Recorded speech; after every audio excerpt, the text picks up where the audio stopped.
बाद देवर्षि नारद बाबा पहुंच गए मथुरा में। भोजराज कंस ने प्रणाम किया। बड़े उदास दिखाई देते हो राजन, कारण क्या है?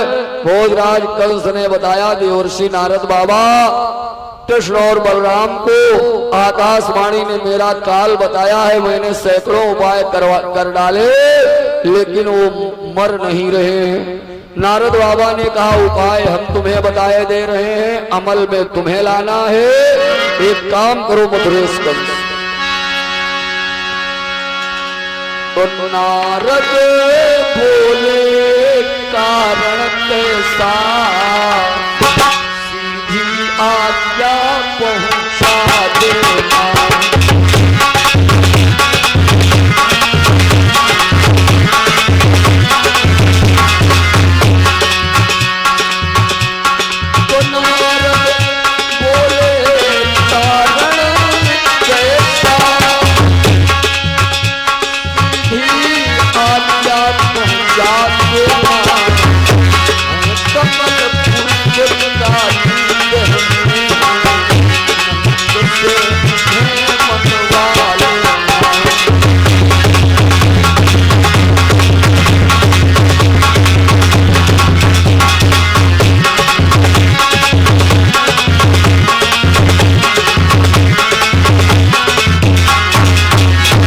काली दह में कमल के पुष्प खिले हुए हैं और काली दह में जहरीला विषैला 101 वन वाला काली नाग रहता है।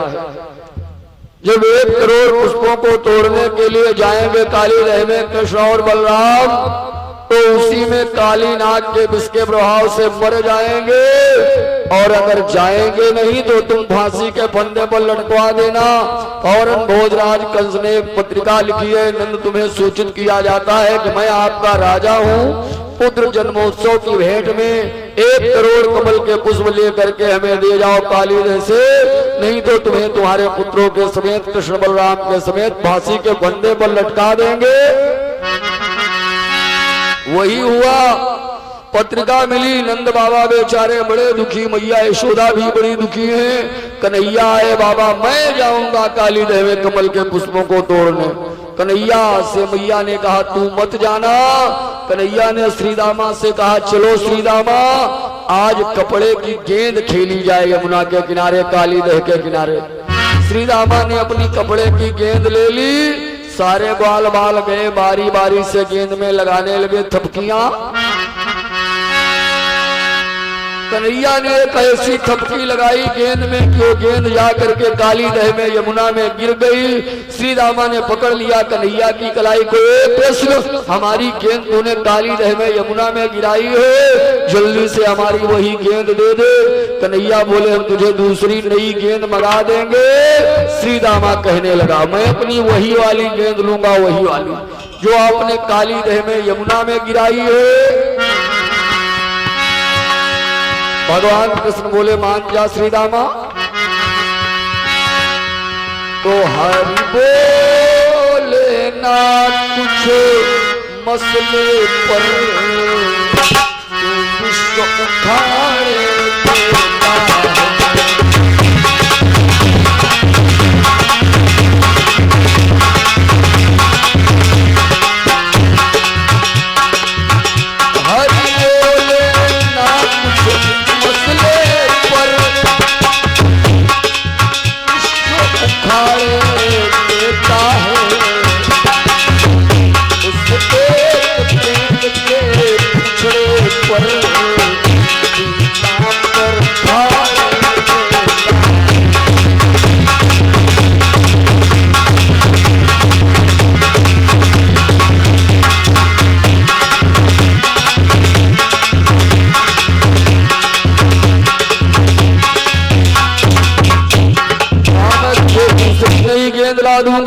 श्रीदामा कहने लगा, मैं अपनी वही वाली गेंद लूंगा, वही वाली। कन्हैया बोले, मान जा, नहीं तो खींच कर तमाचा जड़ दूंगा।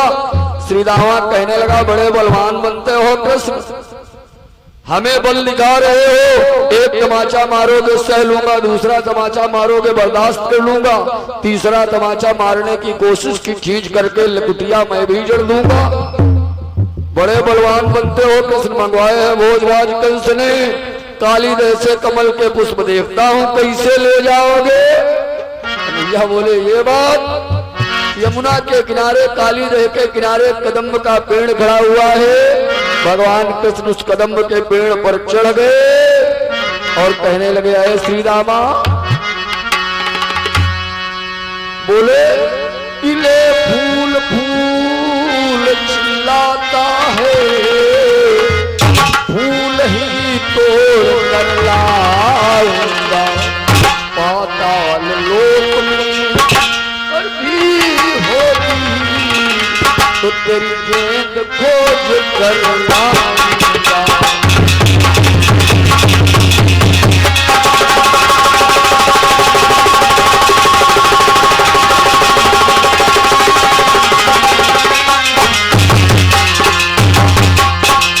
अगर तेरी गेंद पाताल में भी हो तो मैं खोज कर ले आऊंगा। एकदम से इतना कह करके कन्हैया ने लगा दी छलांग, काली देह में कूद गए धाम से। श्री रामा को गालियां देते हुए ग्वाल बाल चीखने लगे, चिल्लाने लगे। मैया यशोदा को जाकर बताया, मैया आई, बाबा नंद आए, काली देह में डूबना चाहते हैं। बलराम जी ने पकड़ लिया। वो कृष्ण कोई साधारण पुरुष नहीं, लीला पुरुषोत्तम है। लीलाएं करने के लिए उनका अवतार हुआ है। सच्चिदानंद घन है, अखंड ब्रह्मांड नायक है, परम पिता है, परमात्मा है। जो ही समझाया, इधर तो हाल है, उधर जो ही काली देह के अंदर कूद कर भगवान कृष्ण पहुंचे तो जानते हो काली नाग पड़ा हुआ सो रहा है। काली नाग की जो पत्नियां हैं, नागिनियां हैं, वो जग रही है। कन्हैया के अद्भुत स्वरूप को देखा नाग पत्नियों ने, धन्य हो, मुग्ध हो गई, शरीर की सुध भूल गई नाग पत्नियों की। और क्यों न धन्य हो जाती, क्योंकि उनके नेत्रों को परमात्मा का दिग्दर्शन जो हो गया है। जरा देखें, मैंने बताया है नेत्र वही धन्य है जिन नेत्रों से भगवान का ध्यान और दर्शन किया जाए। और नयन राम दर्शन नहीं देखा, लोचन मोर बंद देखा, नयन राम दर्शन नहीं देखा।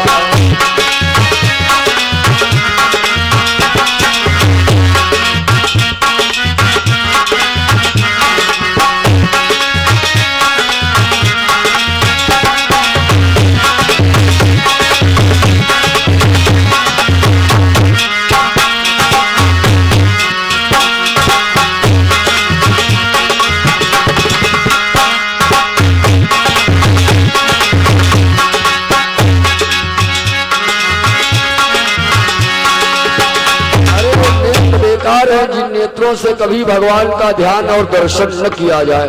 नाग पत्नियों के नेत्र धन्य हो गए। बड़ी देर तक कन्हैया का दर्शन करती रही, निवेदन करती रही। फिर माया ने आकर के ग्रसित कर लिया नाग पत्नियों को।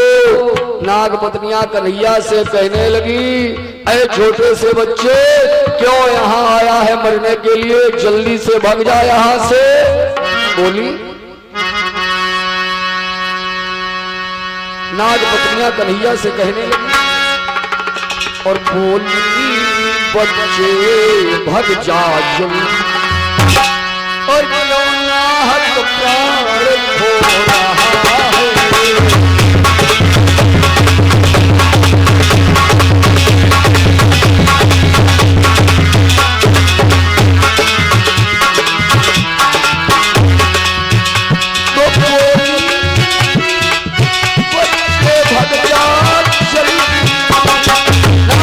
ने कहा छोटे से बच्चे भाग जाए यहां से। क्यों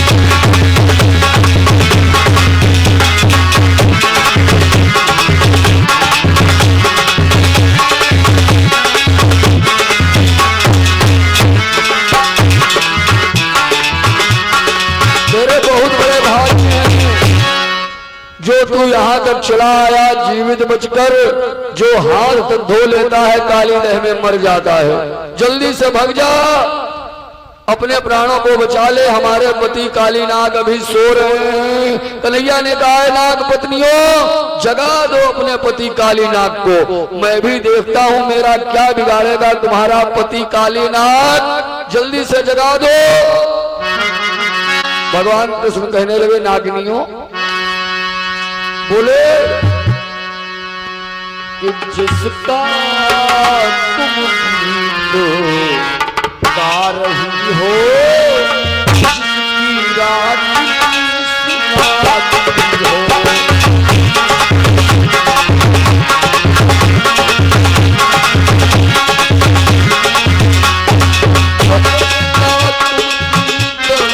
गा रही हो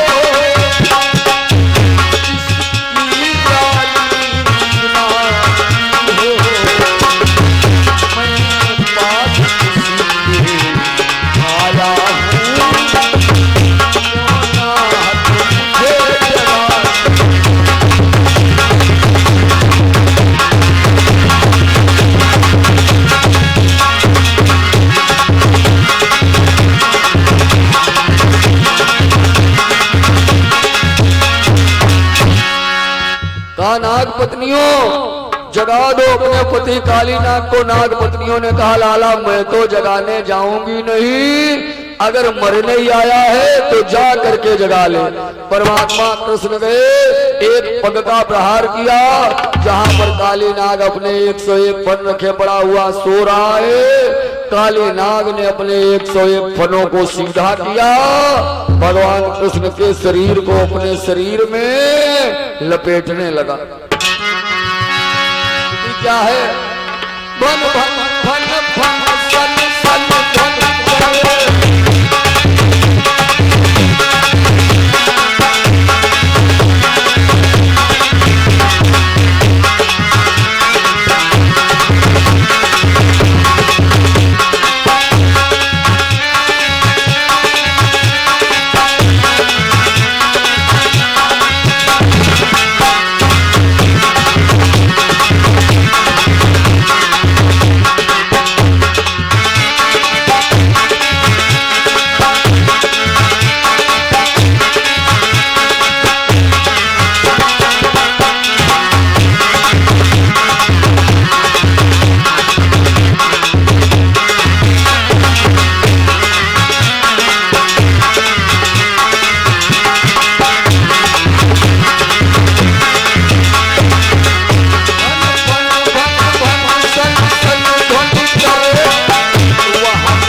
को सीधा किया।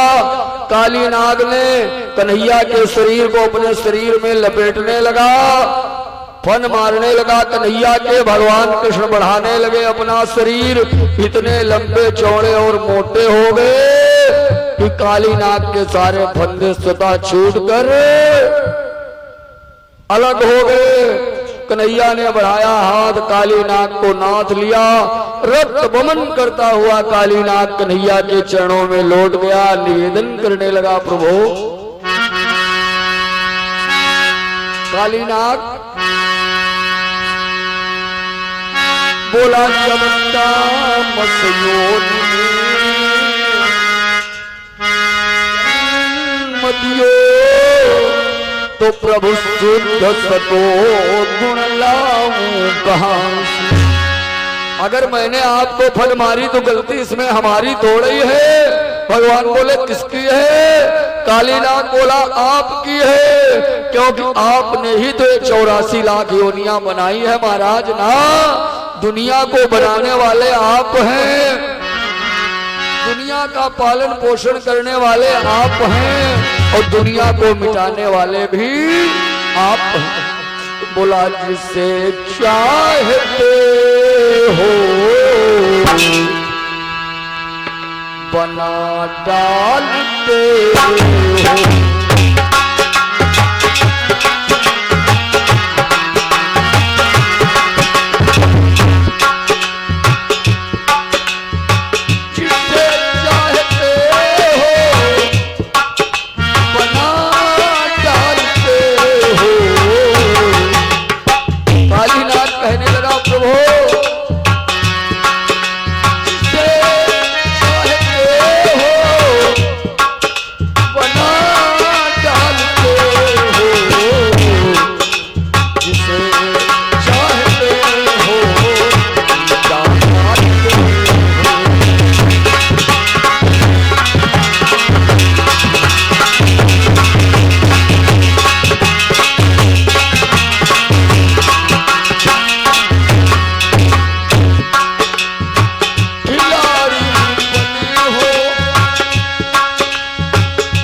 कहता है प्रभु खिलाड़ी बनी हो,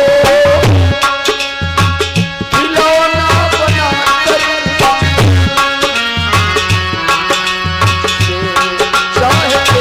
हो, खिला डालते हो,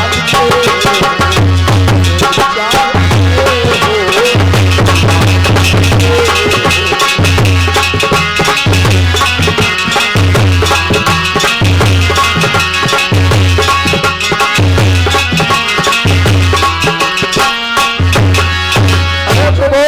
अगर मैंने आपको ये फन मारी तो इसमें गलती हमारी नहीं है। बोला जब नाम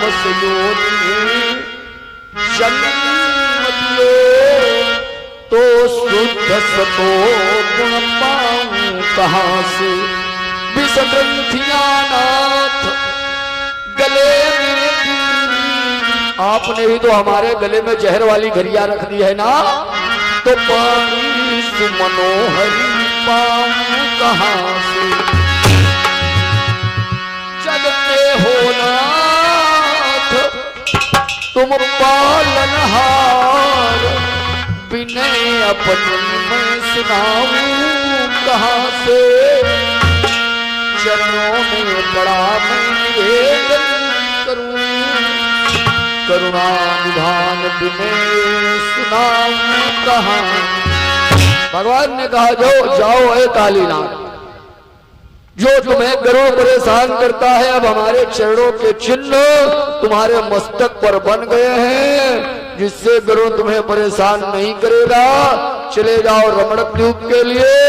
1 करोड़ कमल के पुष्पों को तोड़ कर लाया कालीनाथ। कन्हैया ने पुष्प लिए और कालीनाथ के फन पर नाचते गाते दिखाई दिए।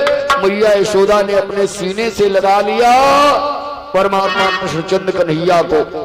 इस प्रकार से कन्हैया ने 5 वर्ष की आयु में कालीनाथ का दमन किया। प्रेम से बोलिए वृंदावन बिहारी लाल की। आइए